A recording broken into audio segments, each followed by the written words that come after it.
আসসালামু আলাইকুম প্রিয় বন্ধুগণ। আজ আমি একটা গুরুত্বপূর্ণ বিষয় নিয়ে কথা বলবো। আমাদের সমাজে কিছু মানুষ আছে যারা অন্যকে ছোট করার জন্য নানা রকম ট্যাগ ব্যবহার করে।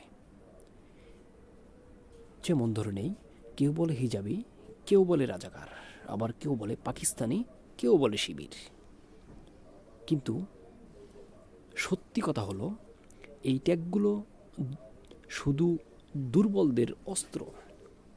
কারণ যার হাতে যুক্তি নেই, যার হাতে সত্য নেই, সেই অপমান করার জন্য এইসব ট্যাগ ব্যবহার করে। কিন্তু দেখুন, ঢাকা বিশ্ববিদ্যালয়ের শিক্ষার্থীরা কি প্রমাণ করলো। তারা দেখিয়ে দিল, জ্ঞান, একতা আর সাহসের সামনে কোনো ট্যাগই টিকতে পারে না। হিজাবি বলা গেল, রাজাকার বলা গেল, পাকিস্তান বলা গেল, শিবির বলা গেল, কিন্তু শিক্ষার্থীদের সংগ্রাম, শিক্ষার্থীদের কণ্ঠস্বর সেসব ট্যাগকে ধুলোয় মিশিয়ে দিল।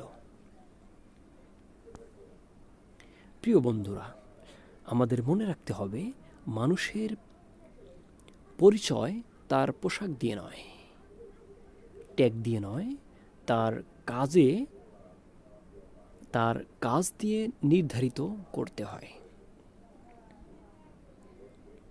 একজন শিক্ষার্থী যদি সত্যের পথে দাঁড়ায়, ন্যায়ের পক্ষে কথা বলে, তাহলে তাকে থামানো যায় না কোনো অপমান দিয়ে, কোনো অভিযোগ দিয়ে, কোনো ট্যাগ দিয়ে। বরং অপমান যত বাড়ে, ট্যাগ যত বাড়ে, তার শক্তি আরও বেড়ে যায়। আজকের শিক্ষা হলো, আমরা যদি ঐক্যবদ্ধ হই, যদি জ্ঞানের সমৃদ্ধ হই, তাহলে সমাজের কোনো ট্যাগ, কোনো নিন্দা, কোনো মিথ্যা অভিযোগই আমাদের হারাতে পারবে না। আমরা মুসলিম, আমরা বাঙালি, আমরা শিক্ষার্থী। আমাদের আসল শক্তি হলো নৈতিকতা আর জ্ঞান আর সাহস।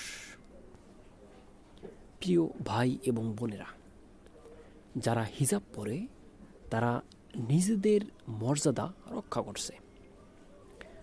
যারা ন্যায় বিচারের জন্য লড়ছে, তারা রাজাকার নয়, তারা প্রাকৃত মুক্তিযোদ্ধার উত্তরসূরি। আর যারা সত্যকে আঁকড়ে ধরে আছে, তাদের কখনো পাকিস্তানি বলা যায় না, বরং তারা অন্যায়কে দমিয়ে রাখতে চায়। তারাই আসল ন্যায়ের সহযোগী।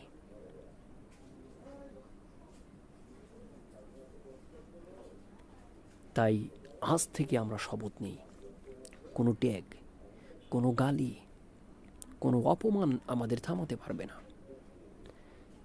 আমরা লড়ব সত্যের জন্য, লড়ব জ্ঞানের জন্য, লড়ব ন্যায়ের জন্য, আমরা লড়ব ইনসাফ প্রতিষ্ঠা করার জন্য।